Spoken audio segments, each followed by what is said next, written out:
शिवसेना उद्धव बाळासाहेब ठाकरे पक्षामध्ये पुन्हा गद्दारी झाल्यामुळे शिवसेना सांगली जिल्हा प्रमुख पैलवान विशालसिंग राजपूत आक्रमक झालेत। फुटलेल्या खासदारांची चाबकाने फोडून धिंड काढणार असल्याचा इशारा त्यांनी दिलाय।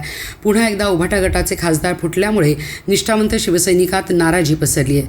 उद्धव बाळासाहेब ठाकरे यांच्या जीवावर निवडून येऊन पुन्हा गद्दारी करणाऱ्या खासदारांना चाबकाने फोडण्याचा इशारा जिल्हा प्रमुख विशालसिंग राजपूत यांनी दिलाय। शिवसेनेमध्ये बऱ्याच घडामोडी होत आहेत। शिवसेना उद्धव बाळासाहेब ठाकरे पक्षाने शिवसेनेच्या मशालीच्या नावावर आणि जीवावर खासदार निवडून आणायचे, त्या चोराने ते खासदार पळवून न्यायचे। याचा एकच अर्थ होतो की आम्ही पोरं काढायची आणि ह्यांनी पळवून न्यायची।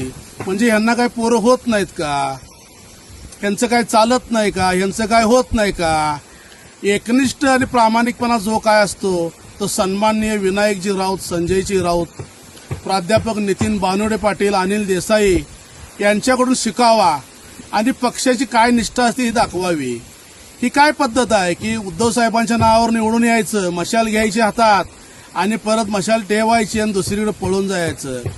जर काही पळून गेलेले खासदार ज्याने बंड करून आता गेलेले आहेत, गद्दारी केलेली आहे, ह्या गद्दारांना सांगली जिल्ह्यात जर याने पाय ठेवून कधी आलेला मला दिसलं तर शिवसेना उद्धव बाळासाहेब ठाकरे पक्षाच्या वतीनं यांना चाबूक फोडून यांची रस्त्यावर धिंड काढल्याशिवाय आम्ही गप बसणार नाही आणि ह्या गद्दारांना यांची जागा आम्ही दाखवल्याशिवाय राहणार नाही।